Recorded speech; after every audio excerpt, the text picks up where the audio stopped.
வணக்கம் தோழர்களே. குட்டி ஸ்டோரி பகுதியில ஒரு அதிர்ச்சியான ஸ்டோரியை பார்க்க போறோம். நீங்க எப்பயாவது உலக அழியறத பார்த்திருக்கீங்களா?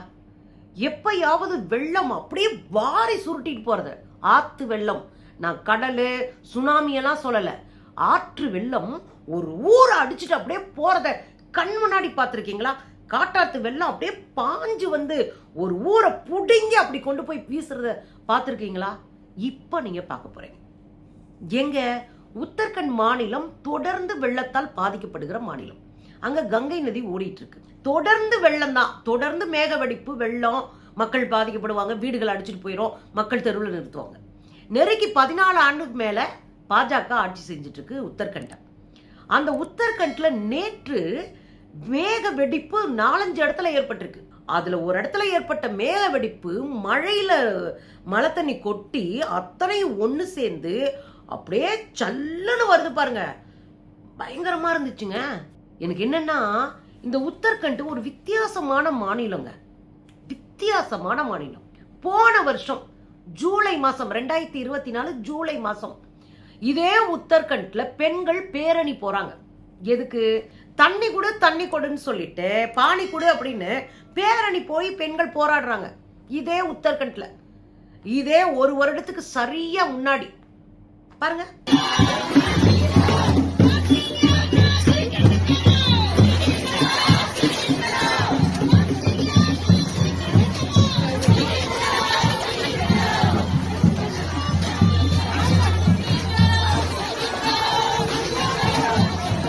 பாத்தீங்கல்ல, இதுல உத்தரகண்ட்ல இந்த ஒரு வாரமாவே மழை பெஞ்சிட்டு இருக்கு. மழை தண்ணி வீட்டுக்குள்ள வந்துருது, தெரு ஃபுல்லா மழை தண்ணி, ஊர் முழுக்க மழை தண்ணி. மக்கள் வெளியே போக முடியல, இயல்பு வாழ்க்கை பெரிய அளவுல பாதிக்கப்பட்டிருக்கு. ஆனா அங்க ஒரு சங்கி, அங்க ஒருத்தர், கங்கை மாதாவே எங்க வீட்டுக்கு வந்துட்டார், கங்கை மாதாவே எங்க தெருவுக்கு வந்துட்டான், கங்கையே எங்க வீட்டுக்கு வந்துருச்சு அப்படின்னு அந்த முட்டிக்கு தண்ணியில பூவை போட்டு பாலை ஊத்தி சாமி கும்பிட்டுக்கிட்டு இருக்குங்க. பாருங்க.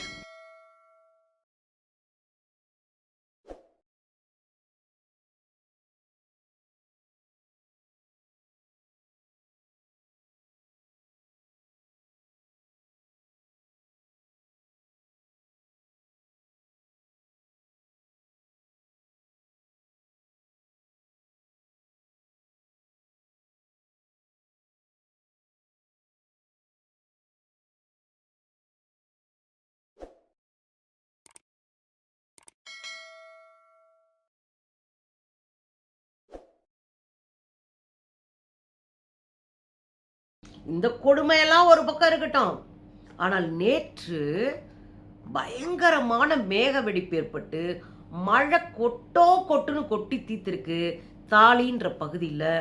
அங்க நீங்க பார்த்தீங்க அப்படின்னா அப்படியே மலையிலிருந்து ஒரு பெரிய ஒரு ஒரு ஊர் அளவுக்கு ஒரு மலைப்பாம்பு இருக்குன்னு வச்சுக்கோங்களேன். அது அப்படியே சல்லன்னு வந்துச்சுன்னா எப்படி இருக்கும்?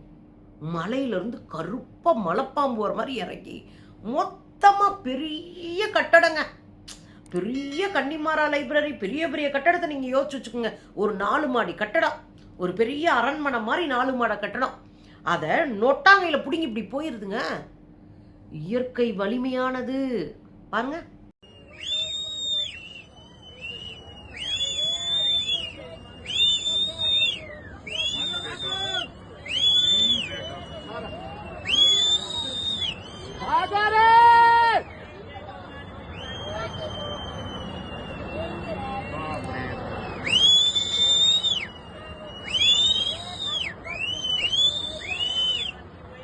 பாத்தீங்கல்ல, ஒரு பெரிய கட்டடம் அப்படியே டபக்குன்னு ஏதோ புள்ள புடுங்கி எறிகிற மாதிரி எரிஞ்சிருச்சுங்க. அதிர்ச்சி ஆகி போச்சு.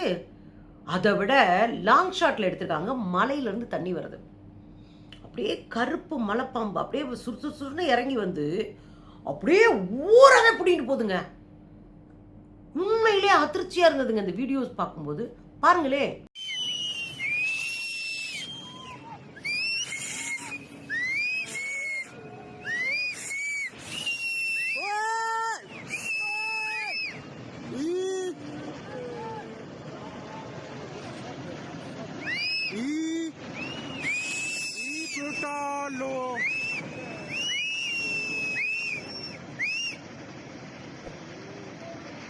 बेटा